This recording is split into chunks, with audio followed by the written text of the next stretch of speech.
Good morning, good afternoon, good evening to all our nurses watching us again right now, no? Sa ating panibagong kamustahan na naman or interview with our nurse in the US. Please let me introduce, ayan, ang ating napakaganda, no? Miss Myra Kalatan. Hello, ma'am! Hi! Hi! Hello po Kamus sa inyong lahat. kamusta naman po kayo dyan, ma'am, recently? Malamig! Girl, malamig. Oh my gosh. Dito rin, Oh, ma'am, winter po dito, oh. The Mm-mm. Philippines din medyo malamig din po dito ngayon, no? And Yeah. so tell us, ma'am, hindi ko na po patagalin pa, no? Ah, What is your story nung nag-uumpisa ka pa lang K-Town Kids? okay. So, bago po ang lahat, ako si Myra. So, pangalawa na ata ito na video ko kay Town. So, nung nag-umpisa ko kay Town Kids, i-circle back ko lang ulit dun sa una kong video, no? So, 2023, March 8, 2023, dito po, yun po yung deployment date ko. So, nandito ako ngayon. Ay, pumunta ako dito sa New Jersey at that time. So, that was almost 3 years ago. So, next month, mag-March na. So, um, it's been a while. It's a long journey, oo. And 3 years din ang contract kay Taos, parang patapos na siya. And I've been with Town since then. And what a beautiful, beautiful journey with Town, to be honest. So, yun lang naman. I think, baka magsama naman na sila. May video na, baka may video ngayon. Oo. With this, ma'am, no, for my first question, in your Ah, ah. opinion, ma'am, what does assigning one patient to a beginner nurse or novice nurse Mm. signal about an organization's priorities around safety, ma'am, mentorship, and clinical excellence? Yes. You know what?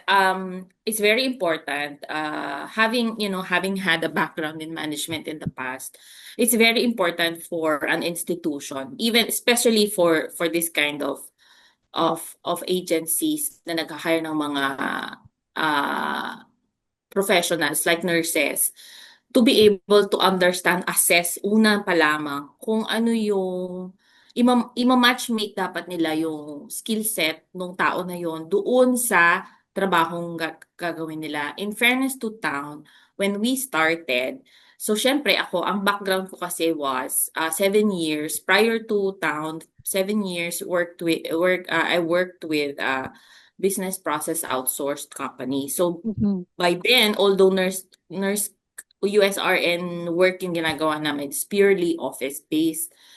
So, pagdating ko dito, this is just a personal ano ha, yung how my personal journey went. Uh, ang una kong iniisip is na, maalala ko pa ba yung mga skills ko sa bedside before.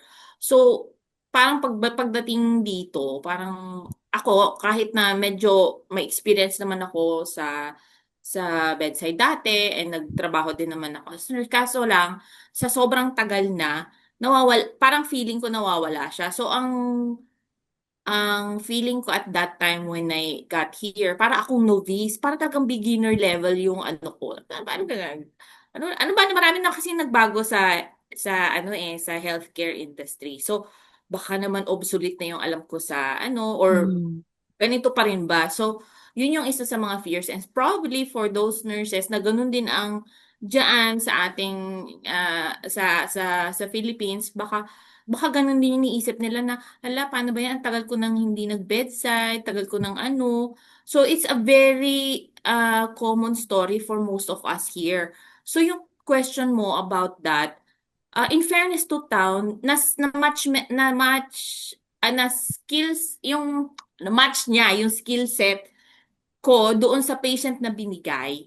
In Mm. fact, when nag-shadow pa ako, mga ilang shifts din yon, 2 to 3 shifts, just to see, parang ipapa-feel din sa'yo somehow, how does this work, ganyan. Although I think it has changed. So, I think it's very important. It speaks a lot about the concern of the management sa nurses nila when they make sure that they um when they it speaks so much about yung concern nila doon sa nurse na ipapadala nila doon sa pasyente na parang okay, baguhan pa lang to. So wag muna nating biglain or like for example, ay kung hindi naman ito, this has nothing to do with physical ano ha, pero parang kunwari meron kasing mga nurse na mapitit, merong matangkad, Mm. may ano. So parang itong pasyente na to, kunwari yung pasyente namin malaki. O so, syempre, parang minatch din naman nila somehow yung kakayahan namin doon sa pasyente na pupunta namin. Meron din ako nakitang mga pero hindi lahat kasi kaya minsan may mga medyo mga pitit naman, kaya pa yung mga lalaki ganun. So I think it's very important that an organization be able to see that firsthand.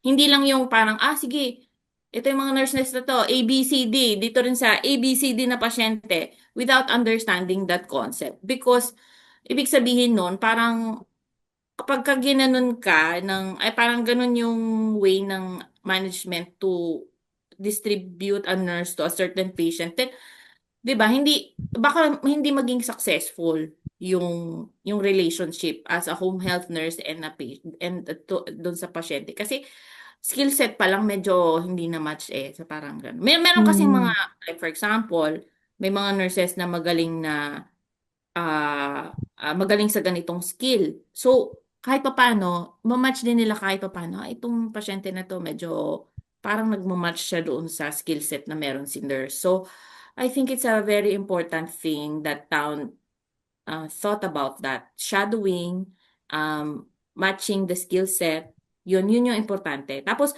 ito pa, I remember even, pagka kunwari na feel mo like ano, meron akong kakilala na parang na feel niya na hindi naman sa namimili ng pasyente no, pero parang Mm. nafe-feel niya na nabu-burden siya kasi parang hindi niya na-overwhelm siya doon sa pasyente. So tawag siya ngayon tapos and then, na-match naman siya. Hindi naman siya yung parang agad-agad pinaalis doon. Parang, okay, tinuruan din siya. Like, for example, like, baka may nami-miss out ka doon sa routine na, ano, Mm. or hanggang sa, okay, sige, pag hindi talaga, then hanapan ka na namin ng medyo mas magmamatch pa sa'yo. So, I think that kind of, way na pag-manage ng mga nurses, very important that the town was able to address that. Kasi para, kunwari yung mga kasama natin dyan sa Pilipinas, mga nurses, na papunta pa lang dito, na nag-iisip na, paano kaya, 'di ba? Meron din naman, in fairness, yung mga nurses galing sa mga ang gagaling naman na hospital.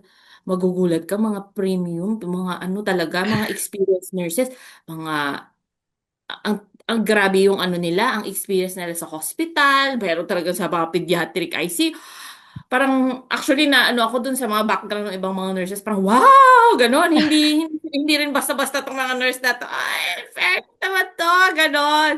So, alam mo yun, so iba-iba ng skill set yung mga nurses na pupunta dito through town. Meron yung galing sa kagaya ko, galing sa BPO ng matagal, medyo wait lang, ganon. Meron din yung galing sa ibang bansa na nag-train na ng matatagal sa iba't ibang hospital sa Middle East or sa UK or sa ibang parts of the world na pumunta dito sa US. So, ang dami may diversity ng skill set ang mga nurses na pupunta dito. So, yun naman, I think, town is able. Kaya nga, feeling ko rin ang town, tinatanong din yan sa mga nurses. Kasi nga, part yan ng paano, sige, ilagay natin sila dito muna, wag natin biglain. And then, syempre, hindi ka naman magsa-stop doon. Okay? So, sa umpisa pa lang yon. So, syempre, ang goal mo is, hindi ka naman pwedeng mag-stuck ka lang dun sa skill set na yon forevermore.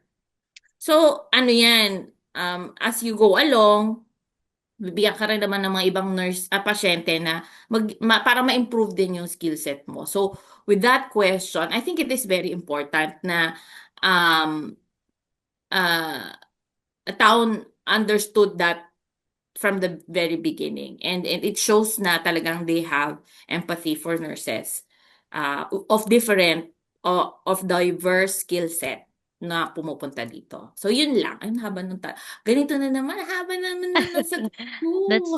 that's okay, ma'am, no? At least we're able to elaborate, ma'am, lalo na sa mga nurses watching right now na ayan Oo, nangangamba, no, nag-hesitate correct. kasi ayun nga walang experience and yet town kids accept even without Yes. experience.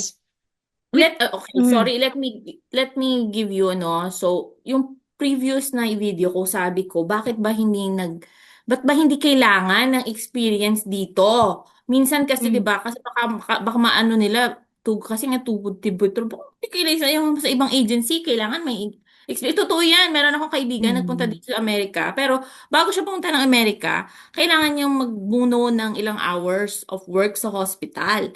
So sabi ko, bakit ikaw hindi? Sabi niya gano'n. So ngayon ko lang anong yung babalikan yung video before, nasabi ko na rin ito, ulitin ko lang para doon sa mga hindi, na kaya hindi naman kailangan. Kasi nga yung trabaho namin dito sa home health, parang ano lang din, pwede ang mga new grads dito sa Amerika. So yung skill set, so ano naman ang hahanapin mong experience sa new grad, 'di ba? So kaya siya gano'n. Baka kasi nagtataka sila, gano'n lang tayo. Totoo po yun. Hindi kailangang may experience. Kasi nga, yung trabaho dito, pwede rin sa pang new grad. So, just baka Mm. magulat lang sila na, bakit hindi talaga, hindi ba talaga? Parang gano'n. Minsan may mga may nire-refer ako, tinatanong talaga yun eh. 3 beses, tanong yan. Ate, totoo ba talaga? Hindi kailangan na experience? Sabi niya, hindi ga! Ganon, and explain ko. Oo. And Sorry. with this, ma'am, how would you describe your training, ma'am, K-Town Kids, and how did it prepare you for your Mm-mm. success in your role? I think that is the most important thing to begin to begin yung parang if you want to go to a role in nursing like this, home health, training is very important. Hindi ka pwedeng, yung ganun, ano ka na lang. It may not be too long kasi minsan may mga organization naman talaga na hindi naman kailangang matagalan. Kailangan lang Mm. refresher lang and everything. So maraming preparation yan. And personally, I believe na hindi ka naman pwede ding mag-rely sa training ng organization lang. Kailangan ikaw din sa sarili mo, i-train mo din yung sarili mo, like communication skills. I think since alam mo, pupunta ka dito sa Amerika, kahit pa paano, you brush up on your communication skills, yung listening skills mo, yung especially speaking. Pero hindi naman talaga kasi namin masyadong inano. Actually, minsan nga yung mga pasyente namin, Tagalog ko, pa mga, hi, kumusta ka na, Big? Ganun. So, hindi naman ganun. Oh. So, hindi ka naman makikipagsabak sa pagsasalita dito. Mm. And you're able to, meron namang test to gauge your communication skills, 'di ba? But what I'm saying is training is very important, personal din, na kailangan improve mo din sarili mo. But supplemental ngayon ang training na pinoprovide ng agency. Like for example, pagpunta namin dito, may mga trainings sa Pilipinas pa lang, merong simulation training before departure. So makikita mo na parang may idea ka na, ito ba yung mga ginagamit nila? Ito ba ang itsura ng G-tube? Ito ba itsura ng trach? Ito ba yung, alam mo yun yung mga common na nakikita sa mga pasyente dito. Doon sa dummy, kaya nga, I think it is very important na hindi yun mawala bago ma-deploy yung nurse. Kailangan talaga ma-expose sila doon sa simulation training na yun para kahit pa paano may idea na sila, hindi na bago. And I think nagdagdag pa sila ng mga materials sa Philippines, 'di ba? Dito Mm. naman, pagdating, oh, um, nung una naming dating dito, ang dating training sa ano pa, doon sa mismong office pa. Ngayon, nag-provide talaga sila ng training room. Meron yan. So, ito yung office, medyo ilang, mga 2 to 3 minutes away, may specific talaga na training room Mm. ang town. Hindi siya doon sa main office, kundi separate yon. And napunta na ako several times doon. And then nung doon nag up to date kami sa basic life support training. Doon ginagawa yon. Mm. Minsan may mga training pa for lifting, doon din ginagawa yon. So, may specific talaga na training room. So, kayo po mga nurses, mga kasama natin dyan sa Pilipinas, pagdating niyo po dito, meron talaga kayong pupuntahang training room. Andun po yung gamit. Nag-update palagi yan si Miss Jazz, yung trainer natin. Ay, kabatch ko po yan si Miss Jazz noon sa isang pasyente namin nung before siya na talagang nakita ko yung dedication ni Miss Jazz sa sis, magtatanong pa yan sa akin, sis, baka naman may dyan. Talaga, tapos yung parents nga ng mga pasyente namin, lalo yung pasyente namin, talaga, tatanungin niya, may extra ditong gamit si, yung pasyente namin, baka kailangan sa training. May ganong level. So, very supportive hindi naman siguro lahat, pero may mga parents na supportive sa training ng mga nurses. Mm. May gamit talaga. Talagang, ang alam ko pa yan, nagsusource out pa yan si Miss Jazz ng, ano eh, yung mga machine na usually nagagamit sa pasyente para, Mm. ang maganda kasi niyan, sa training pa lang, parang visually, hindi lang visually, pero hands-on, magagamit na talaga nung nurse yung, ganito ba ganito ba ikabit to, ganyan. Perfect, 'di ba? So training, wag po Mm. tayong mag-alala. Ipo-provide po ni Town 'yan. Tsaka maliban pa doon, so may personal, sabi ko nga, personally, kailangan i-train mo sarili mo. Pangalawa, may supplemental training naman na ipo-provide ang Town. At saka pangatlo, shadowing. Parang feeling ko part ng training yan eh. Kasi sa shadowing, pag sinabing shadowing, so mag-duty ka, nakasama yung isang nurse, tenured nurse doon sa case na yon. Or basta nauna siya sa'yo, basta ganun. So alam na niya yung routine. So during that time, yung mga nurses na yon, ano naman, alam naman nila na ang gagawin nila. Like for example, ako nag-shadow din ako ng mga nurse before. So, kunwari, ito gagawin natin, B. Ito ang routine ni patient, ganyan. So, ikaw mag-section. Ganon. Hindi, hakayaan ka talaga nila. Pero nandyan yung, parang kumbaga, meron kang kapwa nurse na tutulong sa'yo. Parang may CI ka, di ba? Ang taray. Parang gano'n. So, yun yung ano. So, sige, mag-action ka, B. Ganyan. Mag-trick tayo. Ganyan, siya. Play tayong G-Tube. Ano tayo ng ano, yung gano'n. So, sa shadowing, ang importante naman, yun pala yung mga gusto kong encourage. So, pagdating nyo dito pag shadowing, huwag kayong titingin lang. I-allow nyo, tanungin nyo yung nurse na kasama nyo na pwede bang ako yung gumawa. Mag-initiate kayo ng Mm. gano'n. Kung pwede ba ako mag-ano, para ma-feel nyo. And then marami talaga tayong nurses na gano'n naman ang ginagawa sa mga bagong ah, kasama sa team na, sige, sige, ikaw na lang dyan. So, it's a very good ano. I think, huwag tayong mag-alala. Babalik, sabi nga nung dating nurse supervisor, sabi niya, don't feel ano daw, sabi niya, naalala ko pa, sabi niya, don't worry about their skills. It's a muscle memory. And I Mm. think she's right. Kasi once na nasabak ka na, babalik lahat talaga ng inaral mo nung kahit na ilang years na akong nag-graduate, parang, ay, bumalik. Tama nga siya. Ganon. So, yun din, ang haba na naman. So, That's good, ma'am. And having experience, ma'am, nabanggit niyo po na nag-shadow na rin kayo ng mga nurses yes, before, ma'am. yes, With this, ma'am, in terms of communicating, halimbawa may mga concerns, no, on the yes. end, what distinguishes Town Kids' approach to communicate and supporting the nurses po? Alam mo, ito naman honestly, I'm not sure, pero most of us na-experience talaga yung support sa umpisa pa lang. I remember that time, si Miss Jen pa nga ata yung ating, ano yung director natin.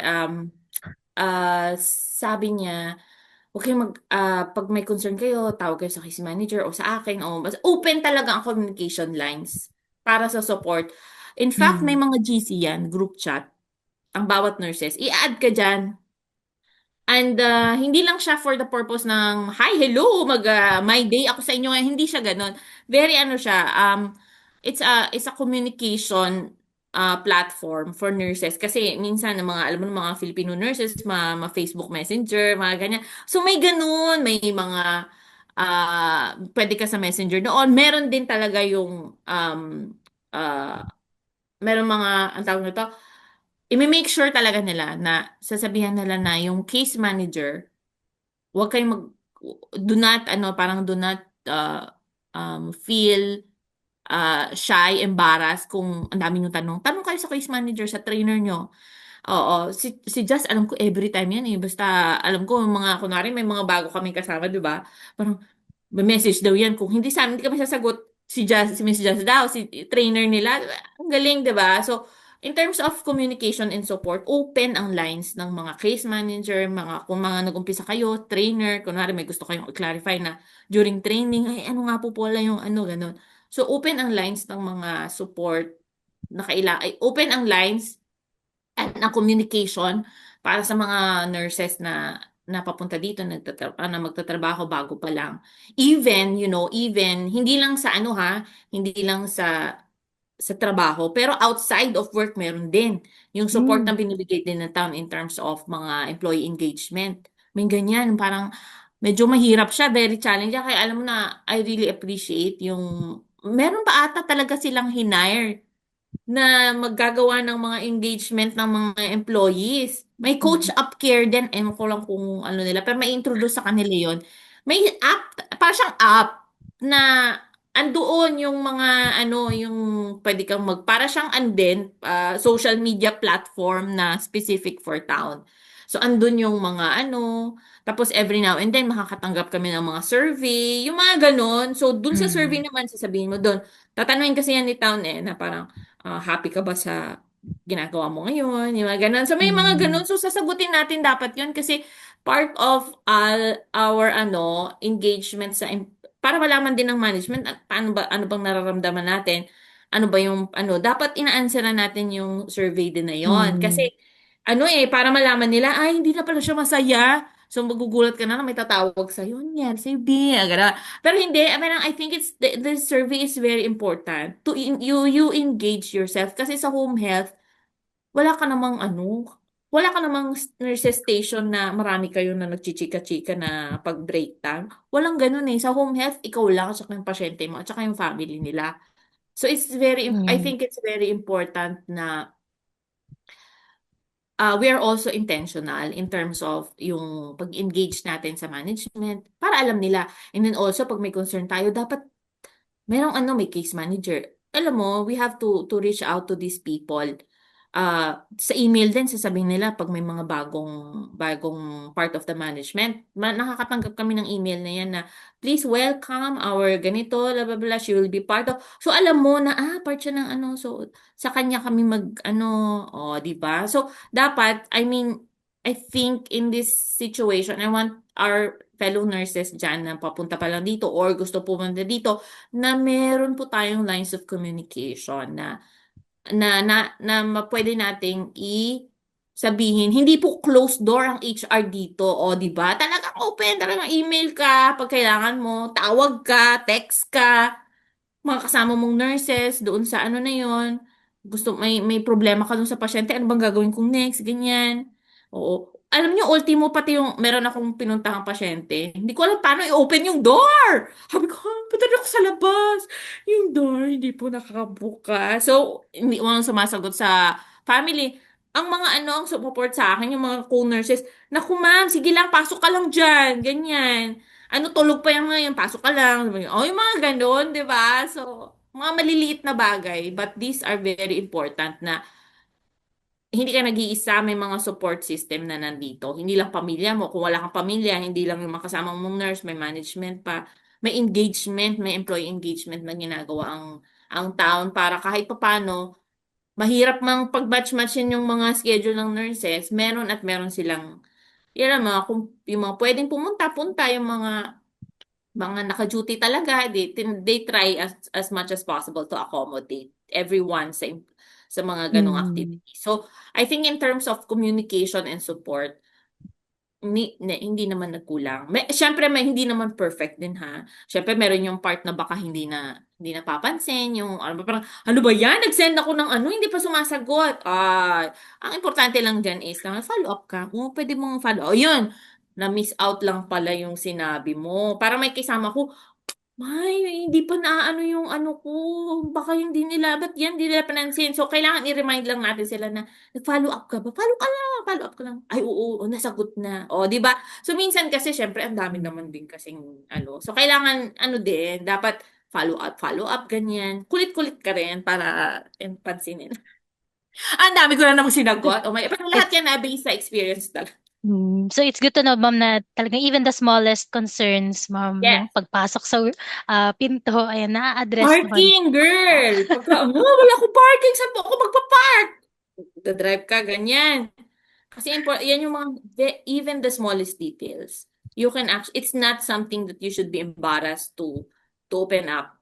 Mm. Ako nga minsan ganun na parang, hala ma'am, ano ba yun doon sa pasyente namin, yung parking space? Parang paano ba yan? Paano ba mag-park? Ganon.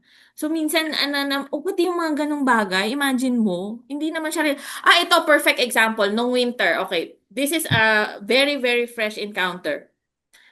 Ang lola mo na flat tire. May pako, hayop na pako yan. As in talaga. Sabi ko, bakit na, ano nangyari sa tire ko? Bakit ganun? O, kasi dito po, pala, by the way, mga nurses natin, baka magulat kayo, bakit kailangan po talaga mag-drive. Meron mga iba hindi na may mga may mga support system, may mga husband na nag-attend sa Pero skill po talaga yung driving skills natin, kailangan po nating i-brush up sa Pilipinas. Kasi dito talaga drive. Huwag po kayong mag-alala Mm. kasi parehas naman yung side ng yung parang kung paano yung pagdadrive sa Pilipinas, ganun din naman dito.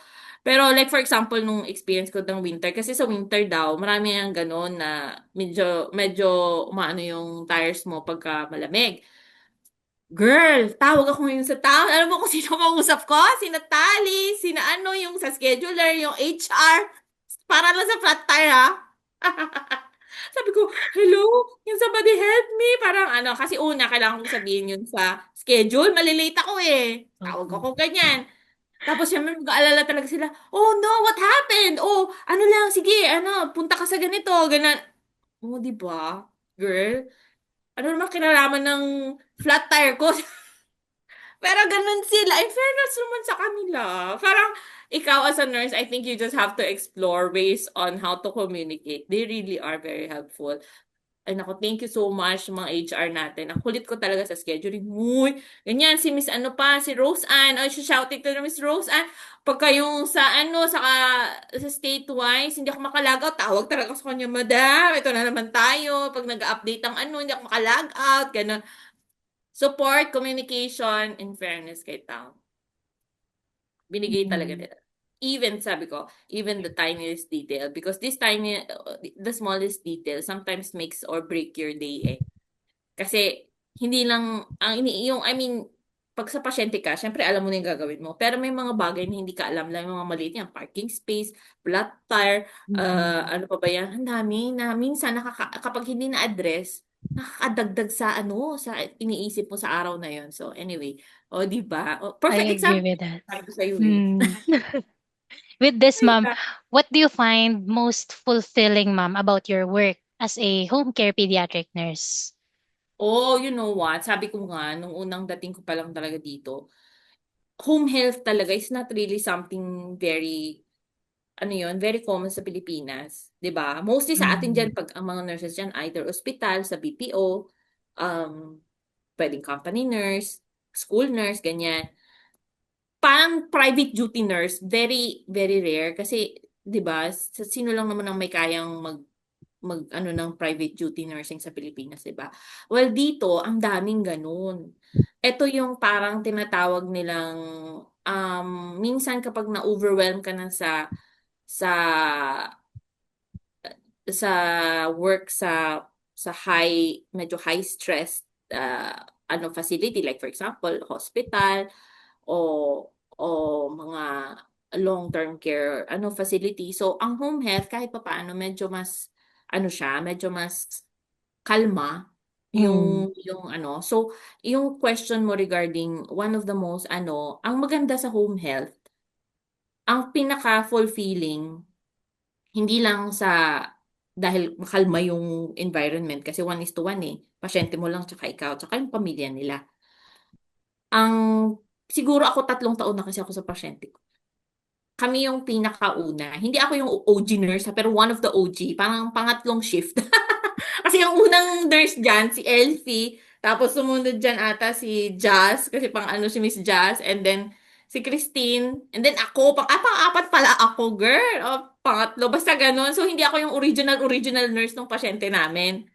Pero kami yung nag-umpisa ng pasyente na yun. Na hanggang ngayon, girl, dalawa, either na-promote or napunta sa ibang pasyente yung mga kasama na. Si Miss Jazz, kasama namin dyan na-promote siya as a trainer. Ako at saka yung isa na lang ang natitira hanggang ngayon, girl. Kami pa din. At what is fulfilling is that unfortunately, may mga pasyente talaga na hindi na siguro din.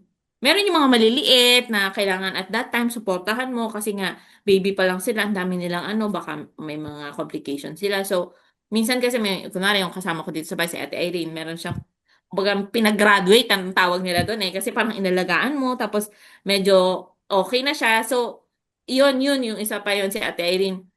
Nagpag-graduate na yun ng bata sa town. So, ibig sabihin, okay na yung bata. Parang ganon. No, kaya siya binigyan ng bang pasyente. Kami naman, may mga pasyente din na hindi na talaga aabot sa ganon. Parang it's more on the Mm. support na ibibigay mo on a daily basis na lang. Para yung quality of life ng bata, kahit papaano. At saka quality life din ng family. Kasi syempre, ang laking tulong ng mga nurses talaga na kasi yung pasyente namin, considered pediatrics pa rin naman siya. Although, medyo mas matanda na siya ah, sa, sa ibang patient.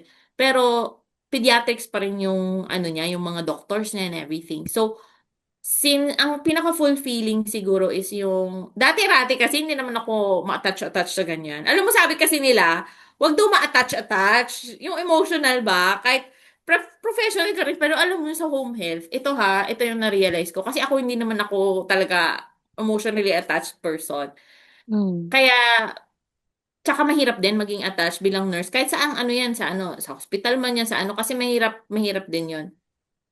Pero sa home health, hindi mo pala maiiwasan. Kahit na no matter how much you not, you do not engage yourself emotionally. Pero meron ganun eh. Siyempre 3 taon ba naman? Halos 3 taon na kami dun sa pasyente. Mm. So, ang pinaka-fulfilling is yung makita siya na hindi siya, alam mo yun, na she's coping. Nung una, wala pa siyang trait. Nung hinandle namin siya. Tapos, during that time, na may nangyari, na ospital siya, nilagyan siya ng trach para makahinga siya. So, I think the fulfilling part is that the family recognizes us, the work that we do. In fact, during the snowstorm, the a month ago, January 24, syempre hindi kami nakapasok talaga. Kasi mahirap din talaga in fairness talaga, they tried yung sa management, they tried to put transportation para makapunta sa pero may mga areas din talaga na hindi kayang puntahan ng Mm. nurse. So, nung time na yun, isa yon sa pasyente alam mo, nag-message siya, let me just, I'll tell you this, kasi yung nanay na, kasi hindi namin na-absentan to eh. Laging may nurse tong batang to eh. So, nung time na Mm. yung si mother is, siya na yung mag-duty dun kasi walang nurse eh. Alam mo, ito yung isa sa fulfilling ang sinabi niya. Ibasahin ko lang sa'yo, but sinabi niya talaga yun sa amin na parang na-feel daw niya na parang ang hirap pala nung trabaho namin doon sa anak niya. And gusto lang niyang mag-thank you, sabi niya parang gano'n na ito sabi niya, let me just hindi ko sasabihin, sabi niya ganito, ito, ladies, I hope you are staying warm. I had to interrupt your day off to tell you how much I appreciate all your time with yung daughter niya. I forgot how much work it really is since we have been blessed with you amazing nurses. So alam mo yun, parang dahil sa mga town nurse, kasi kami lang yung nurses na nag-ano doon, wala nang ibang agency. Dati meron Mm. silang ibang agency, ngayon town na lang mostly. So so everyday, lahat ng shift yan, lahat niyan mga nurses. So yung nanay, wala na halos wala naman na siyang masyadong gagawin, parang gano'n. So,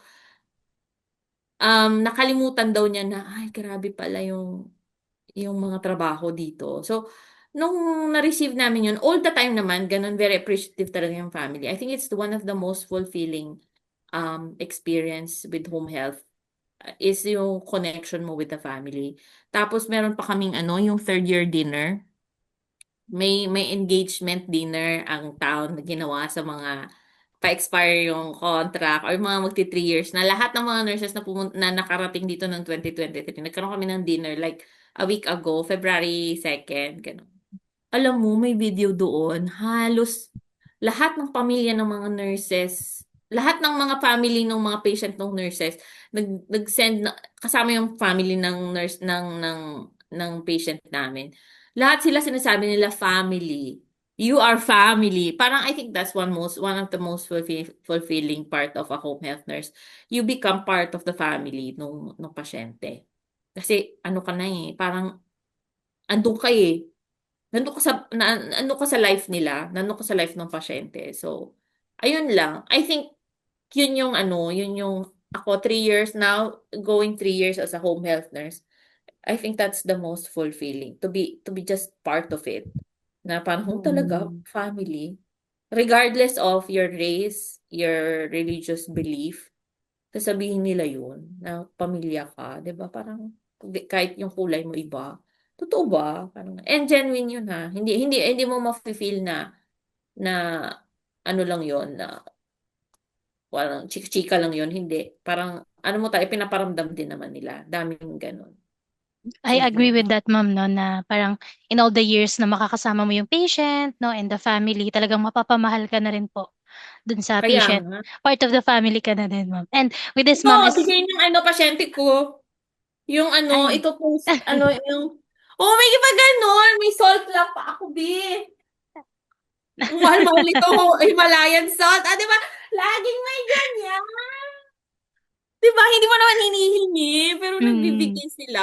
Parang, wala lang, nakakatuwa. Oo. So, yun, fulfilling siya sa part na yun. with this, ma'am, is there a message that you'd like to share for your patient, sa family niya, ma'am? Alam mo, siguro ang masasabi ko lang, thank you for, ano, for the 3 years and more and counting, kasi extend kami. So, so, ano, na very, ano sila, very, very, hindi, na pina-feel talaga nila na we are valued at work. Maraming ano, sa words, Mm, and then their actions, especially actions. Kasi mafe-feel mo, nung una, syempre, ako, honestly, ito ha, real talk lang.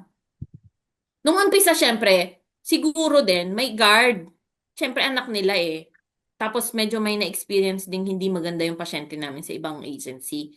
So, mm, talagang, nung una, mafe-feel mo talaga na medyo guarded yung family na, syempre, titignan nila yung mga nurses, every time na lang, check ka nila, ganun. Pero, in fairness naman, hindi sa lahat ha, unfortunately, hindi sa lahat. Pero yung sa na-experience namin, na-feel ko yun na, medyo ano, pero very ano din naman sila. Kasi syempre, anak din nila, gusto nila na magkaroon ng maayos na team ng nurses. So, very helpful din sila, very hands-on din sila. Pero, sa umpisa talaga, rough patch pa yan. Hindi mo naman makukuha agad yung trust ng family. Kailangan ipakita mo din na you really care. And I think it's very, very Filipino. Kaya siguro that stands out sa mga Filipino nurses na talagang ano eh, parang iniisip mo, ay naku, paano pag ano to, pag pamangkin ko, eh di sige, parang yung all your best talaga ibibigay mo. And nakikita yun ng, hindi mo kailangang ipakitang personally dun sa, oh, ginagawa ko to, madam ha? Oo. Parang, nililisa ko ang anak mo, madam ha? Hindi mo kailangan ganun, nakikita nila yon in a way na parang, kaya yung sa patient ko siguro, I think, I just want to tell them that I really appreciate the way that they have welcomed us into their family na hindi nila that they really didn't see us from our race, from yung mm, capabilities natin, but yung talagang nakita nila and na-appreciate nila and they express it in different ways. The way they talk to you, yung paano kanila kausapin, paano sila mag-share sa iyo, gano'n. Meron din kaming pinagdaanan pala nung patient ko, yung sa family. Rough patch talaga.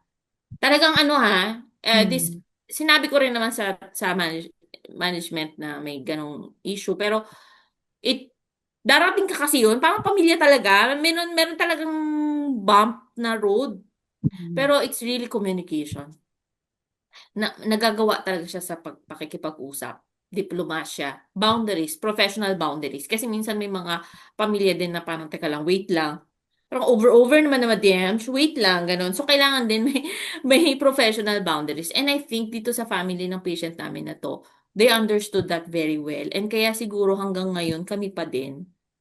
Ang mm, tatagal ng mga nurses din, either kung aalis lang yun pag na-reassign or na-promote.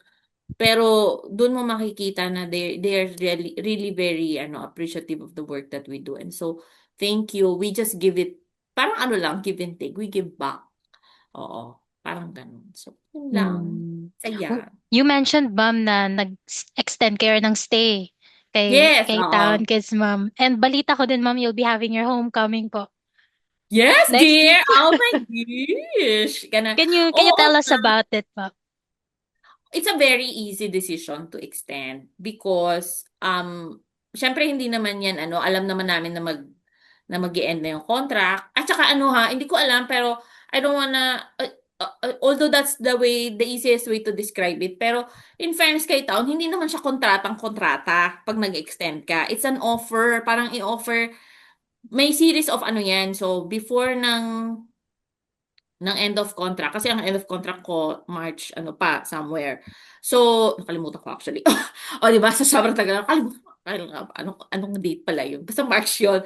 So, may series of interviews, ay hindi, parang one-on-one with Miss Jen.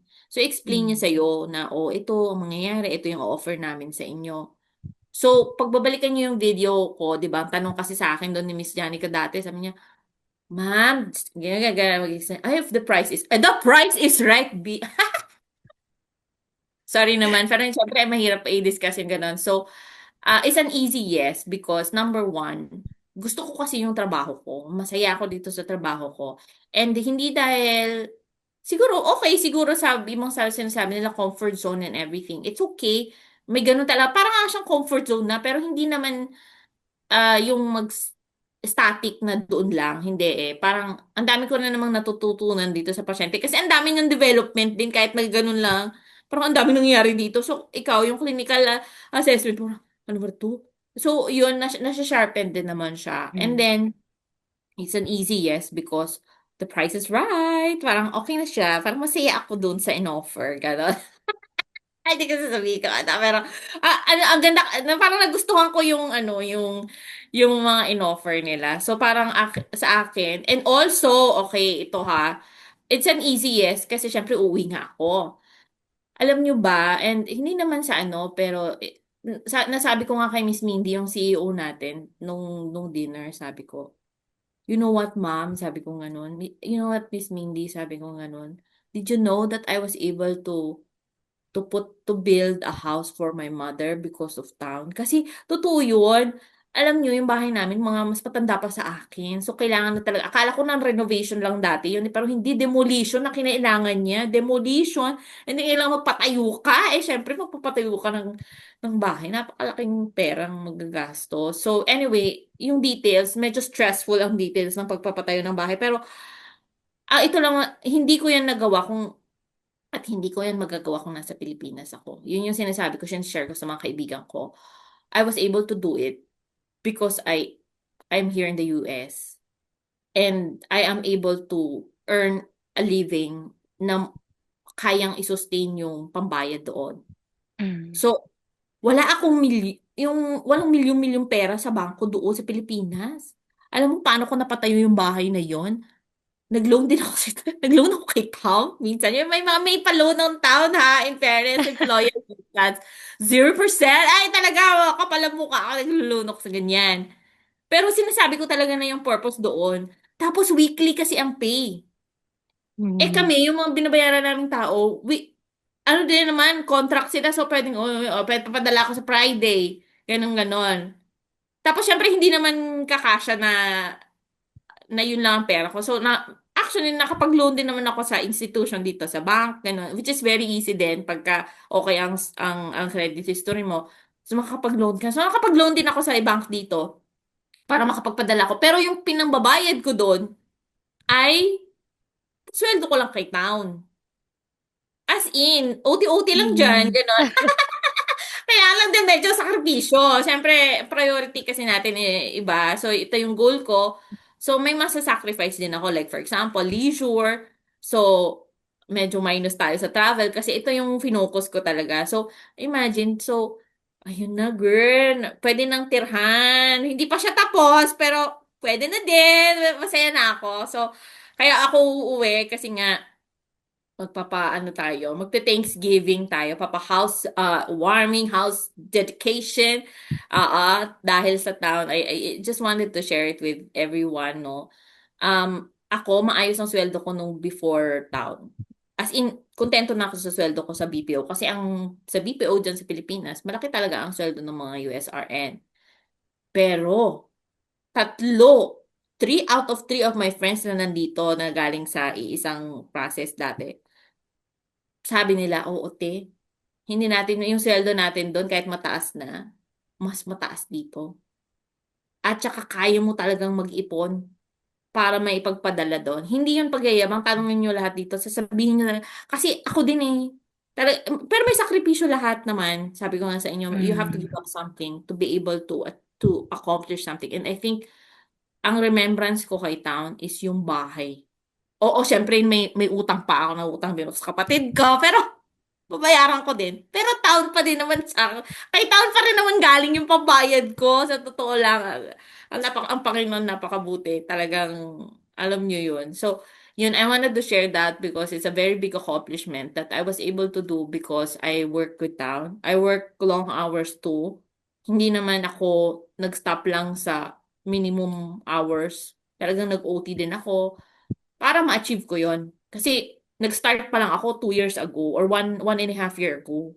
So 1.5 year, hindi 3 years yun, yung bahay na yun. 1.5 lang po yun. Ay, nakakaloka, di ba? So, weekly ang pay. Kaya ako nag-extend. Isa din yan. Every Friday. So, sabi ko nga doon sa una ko, kung wala ka ng pera ng Wednesday, mag-fasting ka lang mga 2 araw, sweldo na sa Friday. Ganon kaya talagang gusto ko si Tara. Sabi ko, talaga, hindi pwede, di ba? Tapos pag uwi ko pa, meron akong ready na pasyente. Yung parang Mm. iisip pa ba ako? Di ba? For practical reason, nag-extend din ako kasi pagdating ko, pasyente na ako. Susweldo ko sa Friday.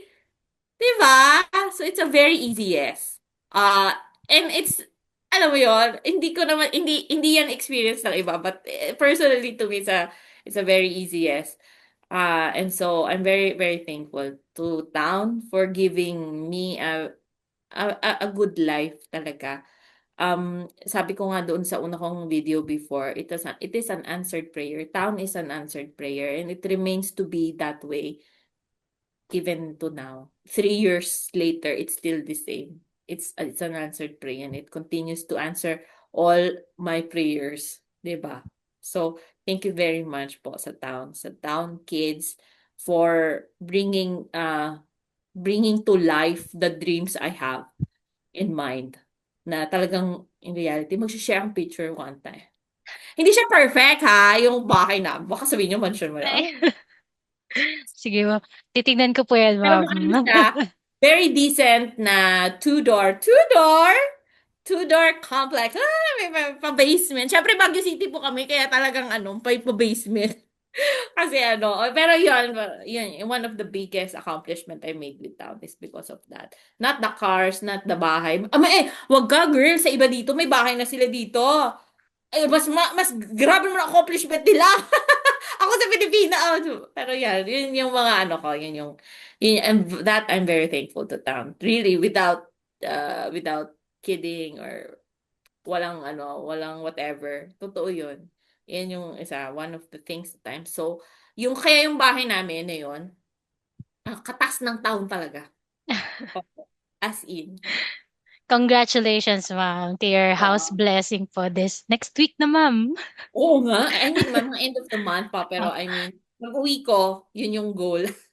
Oo. Mm. Thank you And so much.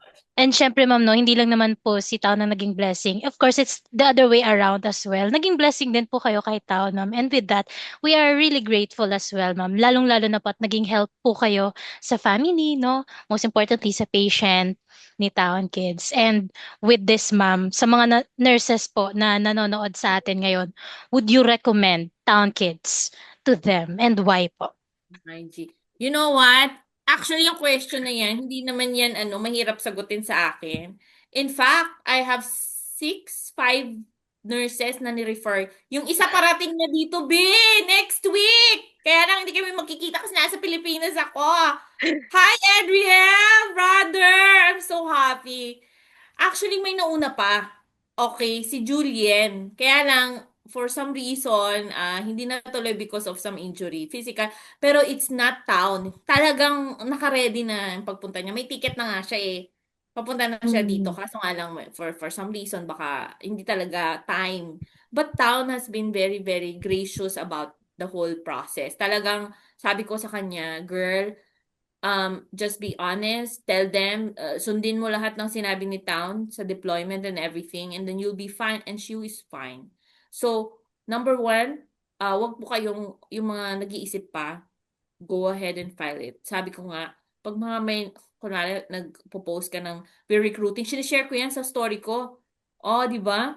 Kasi hindi yan, hindi yan dahil sa may referral fee or whatever. It's really the opportunity to come here. So, ating mga kasama dyan na nag-iisip pa, file na kayo, mag-apply na kayo because regardless of age, may ano pa ha, may cap I know, but if you're kala mo late ka na to apply, hindi, try mo lang, baka naman, 'di ba? So try niyo po. Tapos, yan si Edriel, yan yung pangalawa kong ni-refer. Ay, papunta na siya. May apartment na. O, di ba?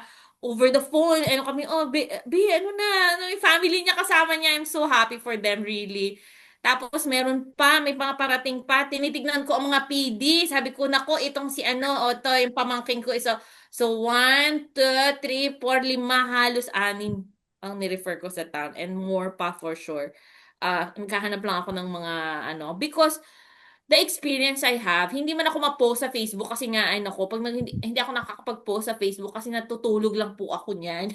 Kumakayod po ang lola niyo dito. Pero I mean, kaya nga also I'm so happy and I'm very very privileged to have this interview because I just wanted to let people know there yung mga ni-refer ko at saka mga nurses na na nakikinig or nanonood sa atin na guys, you know what? Our country, the Philippines, is a beautiful country. But honestly, it's difficult then to progress ng mabilis Mm. financially. But if you're a US registered nurse, why not, 'di ba? Try mo si Town. Kasi dito, in fairness talaga, hanggang ngayon, 3 years later, ang dami namin, hindi ko alam ma'am, ilan bang nag-extend. Parang hindi ko alam. Pag lahat ng mga tatanungin ko, yung kasama ko, extended siya. Yung kakilala ko sa bahay, ay, yung nandun sa ate, ay, yung ex na, nauna siya, nag-extend na siya. Alam mo yun, yung mga ganun. So parang, why? 'Di ba? That's the question there. Bakit 3 years later why are we still here? And it's probably an individual story, but yun. So sana po yung mga nag-iisip diyan, you choose town, try nyo po like what we have experienced. If you want home health nursing, na you get to be, with a patient na one-on-one on a daily basis sa shift mo, sa town po tayo mag-ano. Siyempre, iba-iba kasi kung anong gusto nilang maging dito sa Amerika. Pero if you're gonna have it with town, just, ano naman sila, they will be very accommodating if you want to sasabihin nila sa inyo yung proseso, yung expectations, and everything. So, please, yung mga ni-refer ko na dyan, wait lang tayo. Mukhang magpo-progress ng visa bulletin. Yay! So, yun lang. Yun. So, mag-ano na po kayo. Punta na po sa town para magkakasama tayo dito. Makita niyo pag bumukha ko. Ay, ito na naman yung maraming kwento sa buhay. Okay. With this, ma'am, would So, you like to have shout out po sa mga referrals niyo, ma'am, sa family niyo? ay, my God! Ay, yes, please! Ang aking yung mga referrals kasi sa town para yung syempre family ko alam na naman nila. But, yan, so Julie, thank you so much for trusting me and then also town. It may not have worked out, but uh, I'm so glad na town na maayos yung yung process ng everything. Adriel, welcome to New Jersey. Hindi tayo makikita, my friend, and si Ems, ang kanyang wife, and si Iro, ang kanyang son. Pagpunta nyo dito, for sure, nakasettle na. May apartment na siya! Okay, so si Adriel. And then, yung mga iba kong sina Angel, si Edson, si Olive, yung pamangking ko, si Apple. Yung kasama ko din, sino pa ba ang ni-refer ko? Baka ang dami ko palang hindi ko nasabi. Ah, di ba? Sila, ang dami ko pang ini-encourage pero hindi pa sila nakapag-sign up talaga. But, uh, please, ano lang tayo, manalig lang tayo sa Panginoon na magkaroon ng, ng maayos, ay hindi man, mabilis na pag-process ng visa dito sa part-time. Naantay lang naman ang ano kasi natin dito, ang challenge kasi talaga is yung priority date, hindi pa Mm. masyadong umuusad. Pero once na umusad na yan, go go go, nandito na. Nandito pa ako. Punta na kayo, di ba? Yun lang. Thank you so much. Thank Thank you you, my so much as well. sister. And actually, ma'am, this is the end na po, no, of our interview. Okay. Again, Oh, ma'am, thank you mahaba. so much. And Sorry. Haba ko congratulations talaga. again po. No Thank you worries very with that, much. ma'am. Thank you, as in. This has been a very pleasant morning. Thank you so much. All right. Again po, thank you so much, everyone, most especially to the nurses, no, who are watching right now. This has been Rachel Mario Astro at magkita-kita po ulit tayo sa next nating interview with our nurse. Bye, everyone. Thank you so much.